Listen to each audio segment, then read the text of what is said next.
I press my hand against the intricate embroidery adorning my wedding dress, fingers tracing the delicate desert florals I've spent months stitching. The fabric whispers against my skin as I step through my parents' front door, ready to share this piece of my heart with them. Champagne glasses clink in the distance. My steps falter. The sound floats from the formal living room, accompanied by familiar laughter that makes my stomach clench. I follow the noise, my dress rustling softly against the marble floors. Under the crystal chandelier, my sister Brooke twirls in a cloud of expensive perfume, her designer stilettos clicking against Italian tile. A small crowd of our parents' friends clusters around her, champagne flutes raised. May 14th at Oak Ridge Atelier, Brooke announces, her voice carrying that musical lilt she uses when she knows she has everyone's attention. My perfect day. The room spins. My fingers dig into the doorframe as I struggle to stay upright. That's my wedding date, my venue. Our mother, Margaret, beams, her social smile firmly in place as she squeezes Brooke's arm. Our father, Howard, stands nearby, chest puffed with pride, his watch catching the light as he raises his glass. That's my wedding date. The words slip out before I can stop them, barely above a whisper. The room goes quiet, almost quiet. Someone's champagne glass tinks against another. A throat clears. Brooke's eyes meet mine, bright with something that might be triumph. "Oh, Clara, I didn't see you there." Of course she didn't. No one ever does. My mind drifts to Sedona, to Miles, down on one knee in the red dust at sunset. No cameras, no audience, just us and the desert wind and the turquoise ring he'd carved himself. We'd celebrated with a gas station hot chocolate, huddled in the back of his truck while he told me about the life we'd build together. A life that was ours, not a performance. "I already booked Oak Ridge," I say, my voice steadier now. "We met there, Miles and I. You know that." My mother sets down her champagne.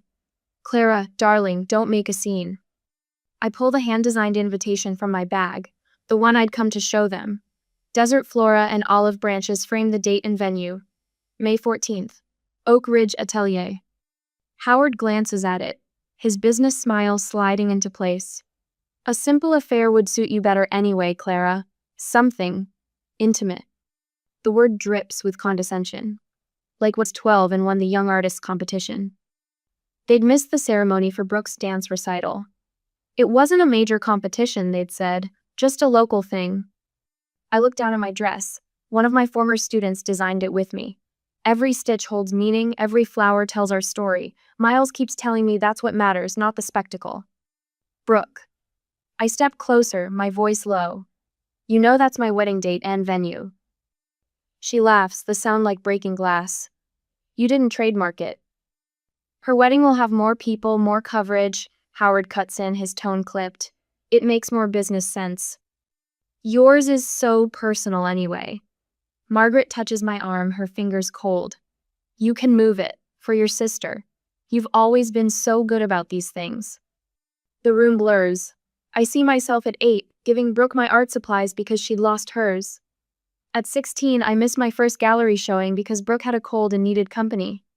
At 25, letting her take credit for the mural design she'd watched me sketch, always stepping aside, always being the bigger person. "You're being dramatic," Brooke says, but her eyes gleam with satisfaction. "It's just a date." I look at my dress, at the invitation in my trembling hands, at my parents' practiced expressions of patient disapproval, at my sister's familiar smile of victory. Something shifts inside me, like a door long rusted shut finally breaking free. Without a word, I fold my dress over my arm. The fabric settles against me, soft and sure. I turn away from their expectant stares, their certainty that I'll yield, again. As I walk out into the fading sunlight, a question echoes in my mind, unfamiliar and sharp. What if I stopped disappearing? Behind me, champagne glasses clink. Celebration resumes, but for the first time, I don't look back. Have you ever watched someone take what was rightfully yours while everyone expected you to smile through it? My next move will show what happens when the responsible one finally stops being responsible for everyone else's feelings. 2 hours later, Oak Ridge Atelier's number flashes on my phone screen. I press accept, fingers steady despite the tremor in my chest. Clara Bennett speaking. Miss Bennett. Sarah Chen, the venue coordinator, clears her throat. I need to discuss your May 14th reservation. A cardinal lands on my office windowsill, red against glass. Of course. Your reservation has been canceled. The cardinal takes flight. My hand flattens against the cool surface of my desk. I'm sorry. We received a substantial offer to buy out the date. Her voice wavers. The other party indicated you are aware of the situation. Miles stands in my home office doorway, coffee cups in hand. His eyes find mine. The other party, I repeat, my sister. Sarah's silence confirms it. She said you didn't mind. The coordinator's words tumble out. That you'd agreed to. Step aside. The coffee cups make soft sounds against my desk as Miles sets them down. His hand finds my shoulder. When did she contact you? My voice sounds far away. Last week, she brought your parents. Your father spoke quite convincingly about the business advantages of their proposed event. Of course he did. Howard Bennett, turning my wedding into a networking opportunity for Brooke. I end the call with mechanical politeness. Miles kneels beside my chair, his architect's hands warm against mine. I have the contract here. I pull up the folder on my computer. We can fight this. Clara. His voice is gentle, testing. The deposit cleared. We have rights. Look at me. I turn. His eyes hold that steady warmth that first drew me in at his gallery installation. Do you want to fight your family through lawyers? He brushes a tear I hadn't felt fall.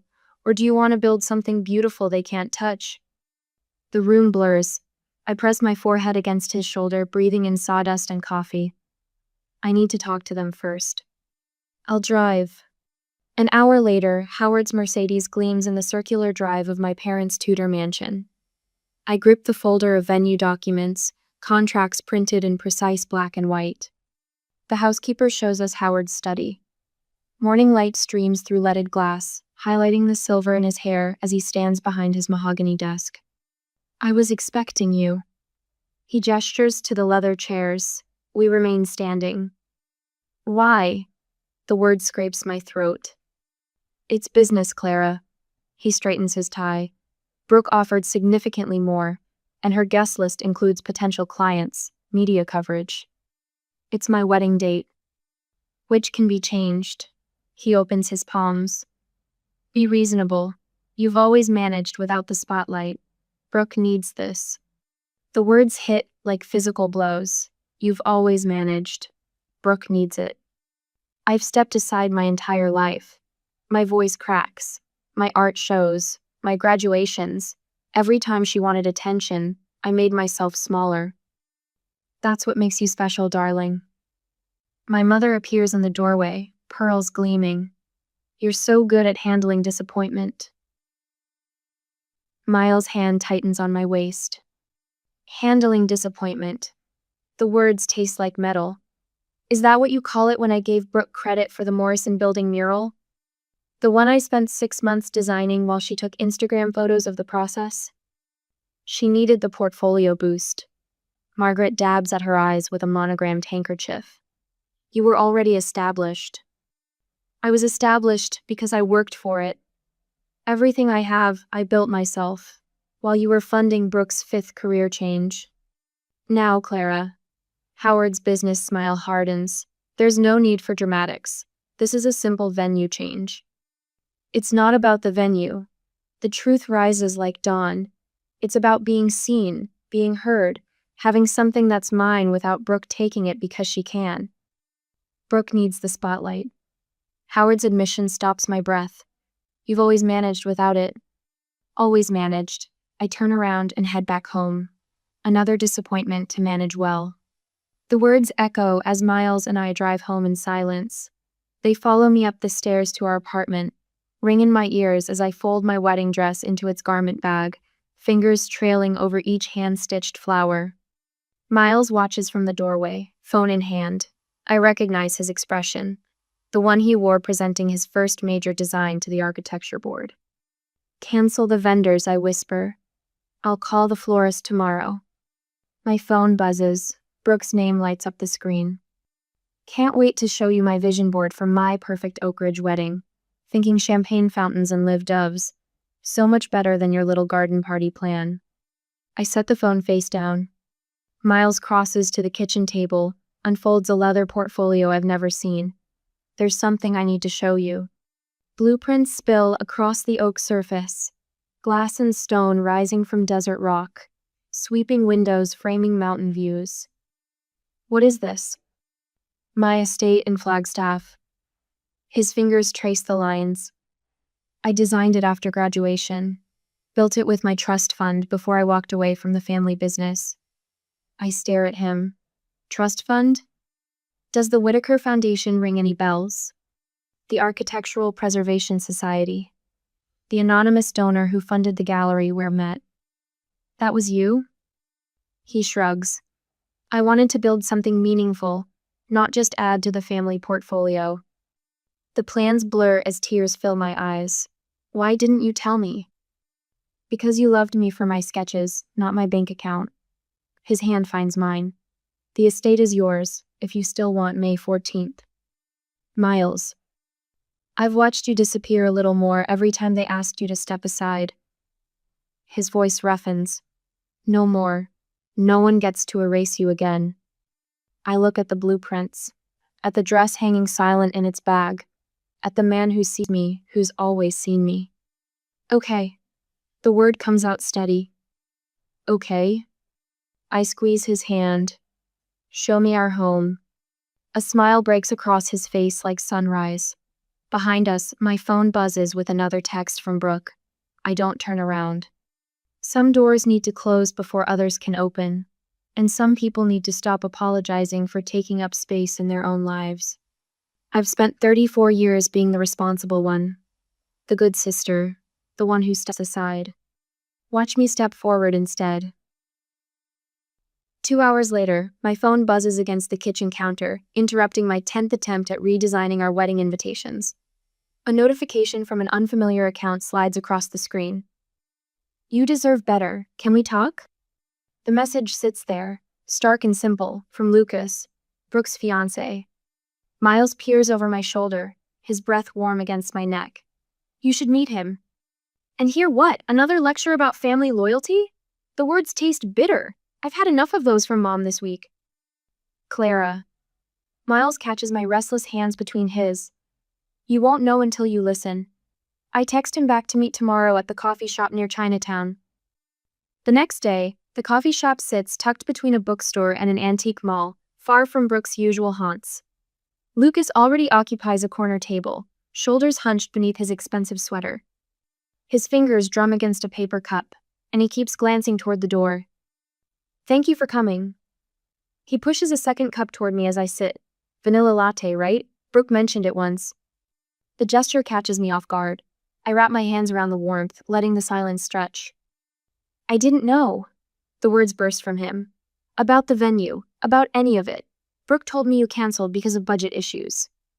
My grip tightens on the cup. That's not what happened. I know that now. He runs a hand through his hair. The whole thing's turned into this. Production, reality television cameras, sponsored centerpieces. Social media campaigns about our magical Bali meeting. His laugh holds no humor. We met on Hinge at happy hour. Lucas. He slides a flash drive across the table. You need to see this. The small black rectangle sits between us like a live grenade. I don't want to destroy my sister's happiness. No, his voice carries a sharp edge. You need to see who's actually destroying things. After we watched it together, I asked him, why? The word scrapes past my throat. Why are you showing me this? Lucas stares into his empty cup. Because this isn't the woman I thought I was marrying. 2 hours later, at home, Miles sets up his laptop while I pace our living room. We don't have to watch it, he says sully. Yes. I sink onto the couch beside him. We do. The first video opens with Brooke's face flushed with champagne and triumph. Of course I outbid her. Her laugh rings tinny through the speakers. Clara's so pathetic, always playing the good sister. I'm taking her perfect day because I can. My hands begin to shake. Miles pauses the playback, but I shake my head. Keep going. Screenshots fill the screen. Messages from Brooke to her friends. Clara's too soft. Too forgettable. She'll cave like always. Then audio. Brooke's voice, silk smooth, offering the gallery coordinator a consulting fee to bump my reservation. The drive contains hours more, but I've seen enough. Miles and I sit at our kitchen table, the evidence spread between us like shattered glass. We could send it to everyone, Miles suggests, but his tone tells me he already knows my answer. No, I trace the grain of the wooden table. I don't want revenge, I want. The right words hover just out of reach. Miles squeezes my hand. Recognition? Yes. Something loosens in my chest.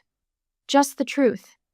He makes a call to his friend Stefan, an AV professional who helped document his architectural projects. Together, they craft a 5-minute video.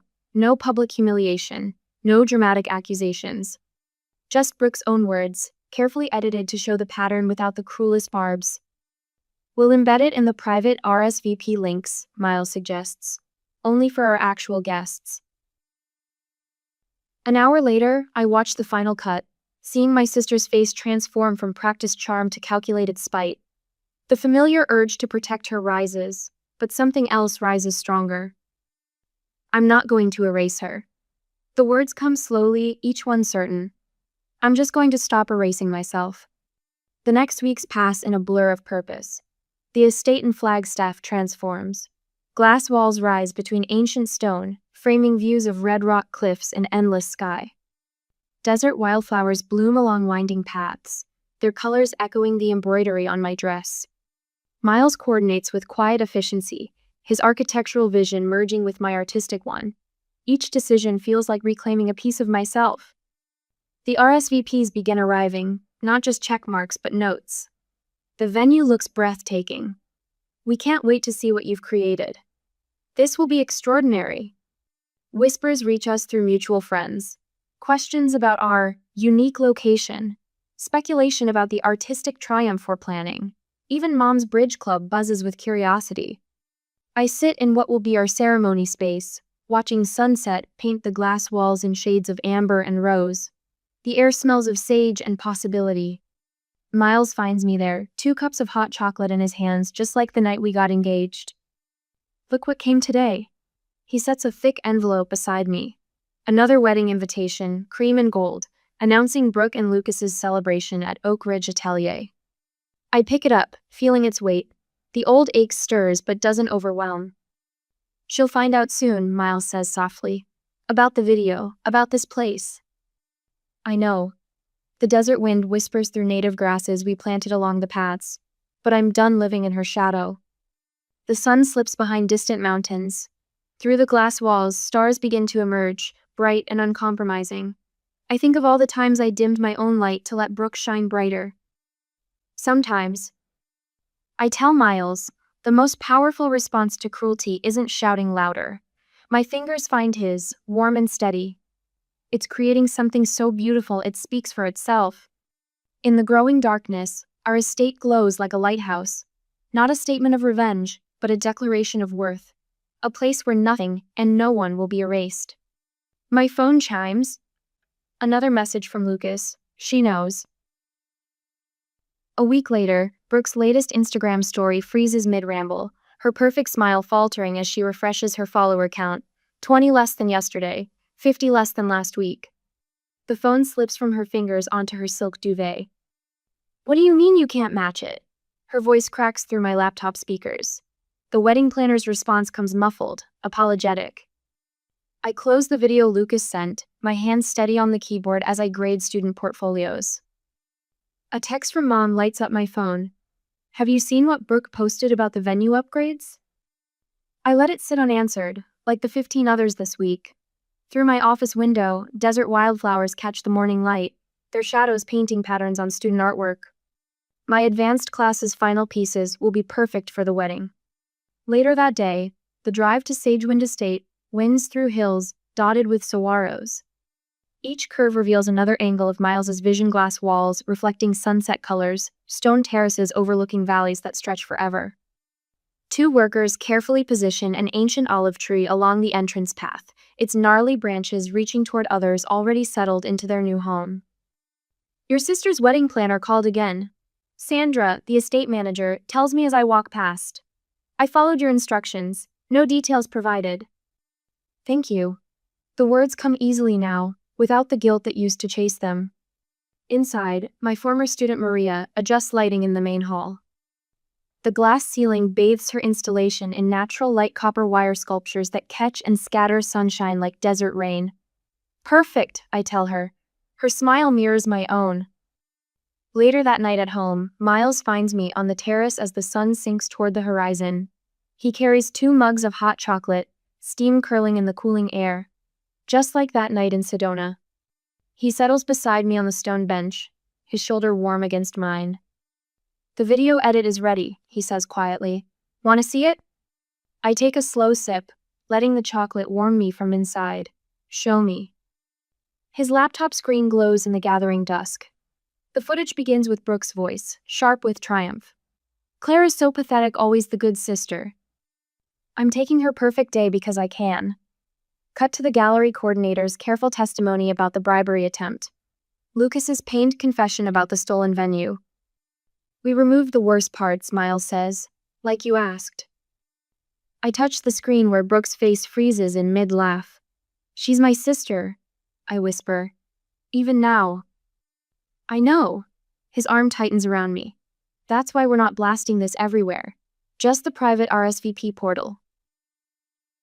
My phone buzzes again. Dad's number. I let it ring through to voicemail, already knowing what it'll say. His business voice, demanding explanations. Mom's tears about family harmony. I open my email instead, typing 3 sentences to their joint account. I've made my decision. The estate wedding will proceed as planned. I hope you'll understand. Brooke's latest Instagram live starts automatically when I close the email. Her voice sounds brittle as she describes these stunning upgrades to Oak Ridge Atelier. The comments scroll past. But what about the estate wedding everyone's talking about? Is it true about Sagewind? Which venue is better? The live ends abruptly. Miles's hand finds mine in the growing darkness. Having second thoughts? I look out over the valley, where the first stars pierce the purple sky. The estate glows from within, every window warm with possibility. Student artwork lines the wall spaces I've watched grow from tentative sketches to bold statements. My own reflection in the glass shows a woman I'm finally starting to recognize. No, I say. I'm not doing this to hurt her, I'm doing this for us. For them. I gesture to Maria's sculptures, to the student photographs and paintings that will surround our guests. For everyone who's ever been told their vision wasn't big enough. Speaking of vision, Miles pulls out his phone, showing me Lucas's latest text. The Oak Ridge wedding party has dropped by half. Sponsors pulling out, celebrity guests sending regrets. I close the message. Not our problem. We sit in comfortable silence as full dark settles, the estate's lights casting gentle shadows. Tomorrow, my advanced students arrive to help with the flowers. Their excitement fills my inbox not just about the wedding but about seeing their art displayed with purpose, with pride. The last voicemail notification blinks on my phone. Mom's voice, no longer demanding, but uncertain. Clara, please, can't we talk about this? I fold my fingers through Miles's, feeling the quiet strength of his hand. The answer will keep until morning. Right now, the desert night wraps around us like a promise, and for once, the silence speaks louder than words. Behind us, Maria's sculptures catch starlight, throwing unexpected patterns across the terrace. Beautiful because they refuse to apologize for the space they claim. Like me. The hot chocolate warms my hands, just like that night Miles proposed. But this time, I'm not the one who needs to disappear. On the wedding day, the desert light pours through floor-to-ceiling windows, painting golden stripes across my wedding dress. The hand-stitched florals catch the dawn, each petal a story of perseverance blooming against white silk. My fingers trace the embroidery, hundreds of hours of work transformed into something permanent, something mine. A knock at the door breaks my reverie. Sarah, my closest friend since college, peeks in. Breakfast delivery. She carries a silver tray with fresh berries and a handwritten note. The paper trembles in my hands as I unfold it. Miles's architect's script flows across the page. Remember the hot chocolate in Sedona? Today we built something even better. All my love, M. My eyes blur. Sarah squeezes my shoulder. No tears yet. We just finished your makeup. Outside, the estate hums with activity. My former students arrive early, arms full of desert wildflowers. They spread across the grounds like a well-choreographed dance, placing arrangements with the same care they once used in my classroom. Through the window, I watch Lily, first teaching assistant, direct the others with quiet confidence. Professor Bennett! They wave up at me. The sight fills my chest with warmth. These are my people, the family I chose. The morning flows like water. My dress settles around me, each embroidered flower finding its place. Sarah weaves olive branches through my hair, the silver-green leaves catching light. Ready? She asks. I study my reflection. The woman in the mirror stands straight, shoulders back, no more shrinking. The ceremony space takes my breath away. Desert flora frames the glass walls of Miles's masterpiece, bringing the landscape inside. Guests fill the seats, not the society crowd Brooke would have invited, but faces that matter. My students, fellow artists, people who saw me even when I tried to disappear. Your choice, Sarah reminds me as we pause at the aisle's start. No one has to give you away. Music rises, not the traditional march, but the indie song that played the night Miles and I met. My first steps are steady. Each foot forward carries the weight of a decision. To be seen, to take up space, to shine. Miles waits beneath an arch of desert wildflowers. His eyes never leave mine as I approach. This is no performance for cameras or social media, just us, building something real. Our vows flow from memory, not cards. Miles speaks of quiet strength and second chances. I promise to stand beside him, never behind. When he squeezes my hands, I feel the calluses from his work architect's hands that build beautiful things. The reception unfolds in the estate's great room. Laughter bounces off glass walls as sunset paints the desert copper. I spotted the gallery coordinator from Oak Ridge among the guests, her smile genuine. No Lukash's absence speaks volumes. Miles leads me to our first dance. The same song plays. His whisper tickles my ear. Look around. This is the wedding you deserved. He's right. Every detail reflects intention, not spectacle. Student artwork lines the walls. The cake features hand-painted desert blooms. Each element tells our story. Miles's best man hands him a microphone for his toast. My husband, the word still new on my tongue, glances at the AV team and nods once. To my wife, Miles begins, who taught me that true strength isn't loud. Screens descend silently. My heart pounds as Brooke's voice fills the room. Clara's so pathetic, always the good sister. I'm taking her perfect day because I can. Gasps ripple through the crowd. The gallery coordinator's testimony follows, describing Brooke's attempt to bribe her way into my date. I sit perfectly still, hands folded in my lap. This isn't revenge, it's the truth, finally set free. The video ends. In the silence that follows, the main doors burst open. Brooke stands in the entrance, designer dress wrinkled, mascara tracking down her cheeks. Her finger shakes as she points at me. You planned this? I start to rise, years of peacekeeping, pushing me to smooth things over one last time. But another voice cuts through the tension. Talia Brooke Bennett. Our mother stands, spine straight as a steel rod. The use of Brooke's middle name freezes everyone who knows our family history. It's Margaret's nuclear option, saved for moments of severest disapproval. Leave, Margaret's voice carries to every corner. This is not your day. Howard rises beside her, hand settling on her shoulder. The gesture speaks volumes, a united front, decades too late but present now. Brooke's mouth opens and closes. She's never faced real consequences before. The shock on her face would be comical if it weren't so sad. She turns and flees, designer heels clicking against marble. Margaret approaches our table slowly. I've been blind for too long. Howard follows, awkward in his attempt at apology. Clara, I hold up my hand. Thank you for standing up just now, but we'll need time. They nod, understanding the boundary. The reception flows on, guests dance, stories are shared, joy rebuilds itself in the spaces where truth cleared the air. Later, Miles finds me on the balcony. The desert sunset paints everything in shades of possibility. He wraps his arms around me from behind, and we watch stars appear above the estate we'll call home. Any regrets? He asks. I lean back against him, feeling the steady beat of his heart. Just one. Oh? I wish I'd learned sooner that standing my ground doesn't make me the bad guy. He kisses my temple. You learned it exactly when you needed to. Below us, the party continues. But here, in this quiet moment, I finally feel the full weight of what we've built, not just a wedding or a home, but a life where I no longer need to make myself small. The desert wind carries the scent of sage and celebration. Tomorrow will bring its own challenges, but tonight, I am exactly where I should be, exactly who I should be. And that's more than enough. A month later, after the wedding and honeymoon, I pressed my fingertips against the cream envelope, thick Italian paper catching the morning light streaming through our Flagstaff windows.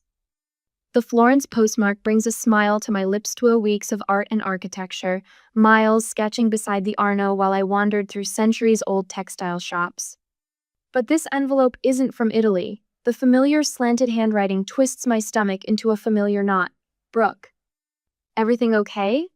Miles appears in the doorway, hair still damp from his shower. The seal breaks under my thumb. Inside, a single sheet of expensive stationery carries 5 words in my sister's precise script. This isn't over. You stole everything. A laugh bubbles up, surprising us both. I slide the letter into the drawer where I keep old sketches and half-finished designs. Actually, yes, everything's perfect. Miles wraps his arms around my waist, chin resting on my shoulder. You sure? Some bridges aren't meant to be rebuilt. I turn in his embrace, breathing in the clean scent of his soap. And that's okay. The same afternoon when I went for the lectures, the college hallways buzz with afternoon energy when Dean Rivera catches me outside my office. Professor Bennett, got a minute? Inside, she settles into my visitor's chair, glancing at the framed wedding dress on the wall. Me former student Maria's final project, the desert florals telling our story in thread and patience. We're creating a new position, Director of Arts and Equity Initiatives. She taps my desk with one manicured nail. Focus on first-generation artists, mentoring programs. The board was particularly impressed with your work supporting non-traditional students. My throat tightens. I'd be honored. The salary reflects the responsibility. She slides over a folder. You've earned this, Clara. That evening, we went to visit my parents. My parents' dining room table felt smaller. Margaret serves pot roast on her everyday plates instead of the formal china. Howard passes the potatoes without commentary on proper serving techniques. The college mentoring program sounds wonderful, Margaret ventures, her fork pausing halfway to her lips. Those students are lucky to have you. Thank you, Mom. The words come easier now, wrapped in simple truth rather than desperate approval, seeking. Brooke's empty chair sits like a ghost between us. Last I heard, she'd moved back home after Lucas called off the engagement. We navigate around her absence like skilled sailors steering clear of familiar rocks. Miles, how's the new project coming along? Howard's attempt at casual conversation carries the weight of effort, of trying. Sustainable housing development? Ahead of schedule. Miles squeezes my hand under the table. Though Clara's eye for color transformed the whole aesthetic. Always did have a good eye, Howard mutters into his coffee. Coming from him, it's practically a sonnet.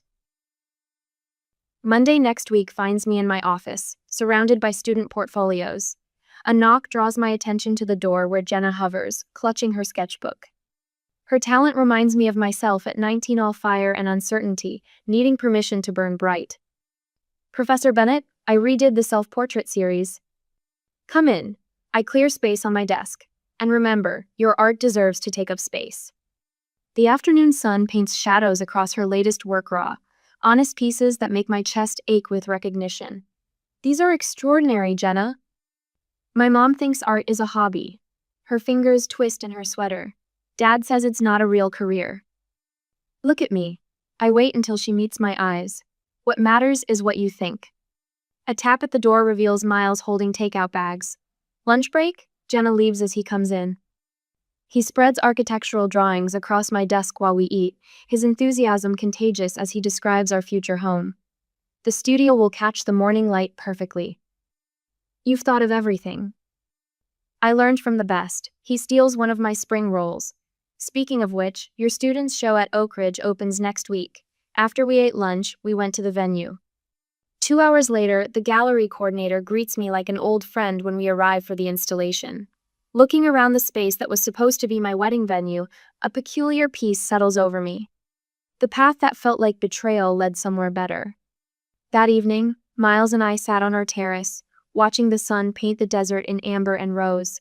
A year ago, I couldn't have imagined this, the certainty in my bones, the quiet joy of choosing myself. Any regrets? Miles asks, his fingers tracing patterns on my arm. About the video, the truth coming out? I consider his question, watching a hawk circle overhead. I spent my life making room for everyone else. I finally made room for us. The desert breeze carries the scent of sage and endless possibility. That's not regret, that's freedom. His kiss tastes like promise and hard-won peace. Behind us, the house Miles built glows golden in the fading light, a testament to what happens when you stop disappearing and start building something real. Some say family comes first, no matter what. But as the sun sets over our chosen home, I understand that sometimes standing your ground isn't selfishness, it's self-respect. And in that space between what we're taught to accept and what we dare to deserve, we find our truest selves.